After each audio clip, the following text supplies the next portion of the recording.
My name is Alexander deVaron, and we are at Temple University's Esther Boyer College of Music.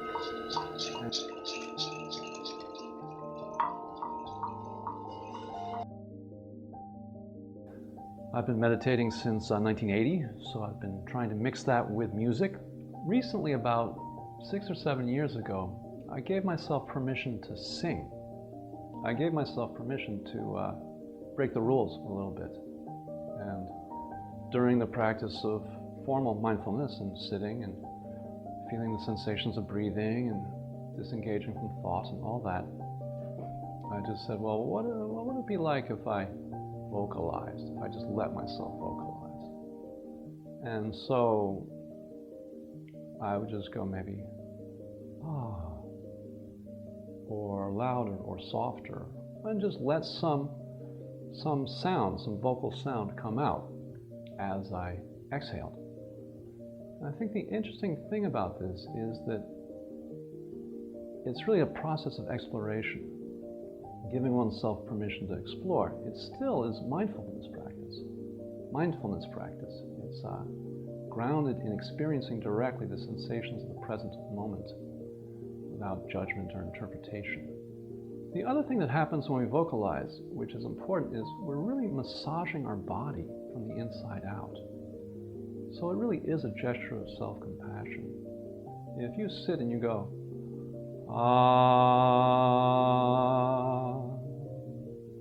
you can feel that in your chest. You can feel parts of your body vibrating. And it's a pleasant feeling. It's also healthy. It tends to help the muscles to relax and help to the tightness and the constriction that we feel when we get a lot of anxiety or stress or tension. If you take a deep breath into that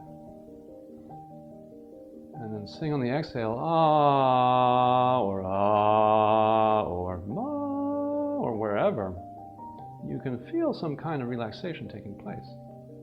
And again, we don't do it so that we'll relax. It's not a trick we use to relax ourselves. It's just a technique that we try and just see what happens.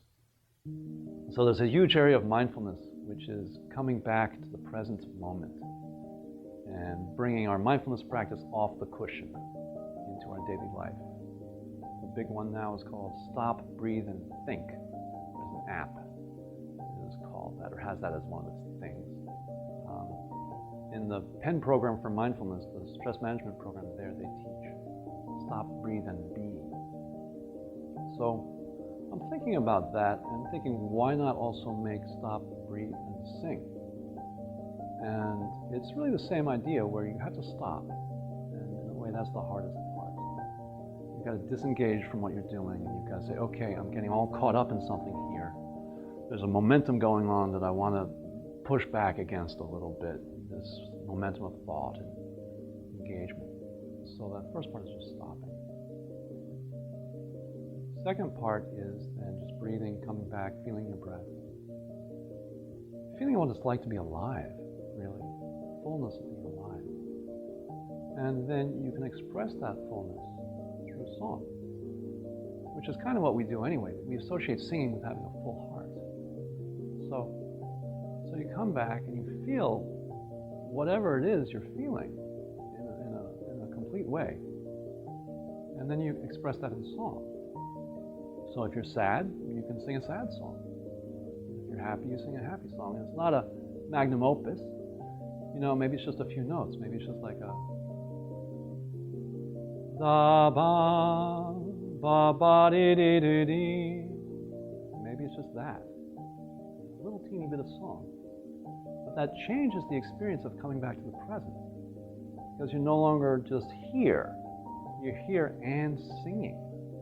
And that's a game changer, I think. Because it flips the experience where you're not just coming back. It's kind of hard to explain, but you're coming back and expressing yourself and vibrating and more fully being who you are. Also, singing has a tendency to crack your heart wide open and to really enable yourself to feel who you are in kind of almost a childlike way. It's very hard to keep your guard up when you're singing. So I mentioned this in the interview too, that singing, you let down your guard. And that's, so in a way you're letting down your guard to yourself first, to your own experience. So I think it's a very potent practice and worth exploring. The other thing about it from the brain science point of view, which is interesting, is that singing stimulates what's called the nucleus accumbens, which is a pleasure center in the brain. So you not only think about all the other aspects of singing, but you think, this kind of adds into the mix the fact that this is enjoyable. And that you're coming back to the present and you're linking enjoyment of your life with coming back to the present. Because sometimes we make mindfulness into a self-improvement project. We think, okay, I'll be a better person if I'm more mindful. Or I'll be a better person if I come back to the present. And often there's no joy in that. You know, it's part of this earnest self-improvement project. And, you know, after you study mindfulness for a while, you realize it's not about self-improvement. It's about really discovering who you are, not improving who you are. But I think there are ways that we can kind of accelerate that process out of self-improvement into something that's more enjoyable and more based on who we are already rather than who we're trying to be. So the nucleus accumbens is an interesting thing because it then, by linking it to pleasure and by linking it to this deeply instinctual part of our brain, it's then programming us to do it again.